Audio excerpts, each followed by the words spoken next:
transportation network is really important to the greater Portland region because transportation is what people need to get around. That's how you get to your doctor appointments, that's how you get to school, that's how you get to jobs. And if you don't have a car or you're a one-car family, then the transportation network can really help you. And we actually have a pretty good transportation in greater Portland. When I started doing work in the greater Portland region around transportation access, it was really clear to me that we needed to have people involved and at the table who have lived experience of barriers. And we were really fortunate to find and apply for funding through the Transit Planning for All initiative, which is like a perfect match with that.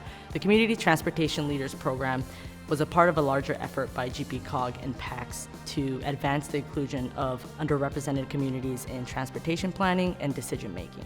And in this context is people of color, people with limited English proficiency, older adults, people with disabilities, and people who have traditionally lacked representation in transportation planning. So the Community Transportation Leaders Program has three components. One is focusing on helping people with lived experience of barriers to gain the skills and the knowledge they need to have an impact on transportation decisions.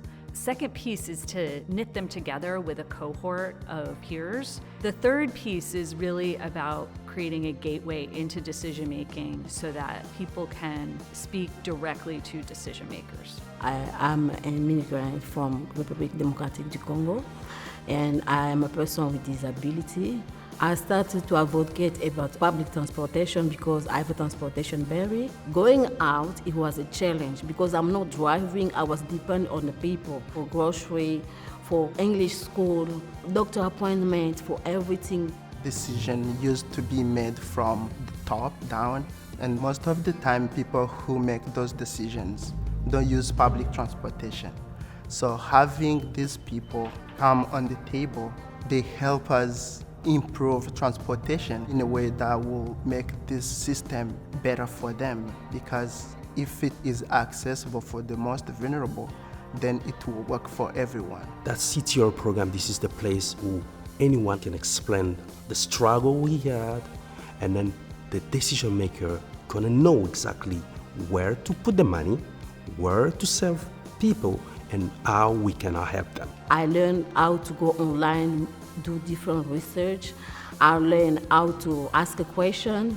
I learned how to be in a meeting, raise my hand. We've seen the power of including these community members and the impact that they can make.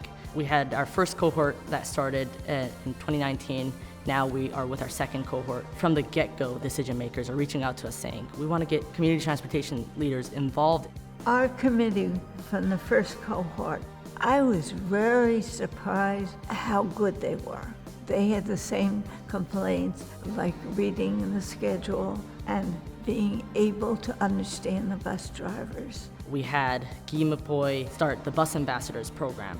The Bus Ambassadors program helps community members who are new to the community or have limited English proficiency learn how to navigate the transit system.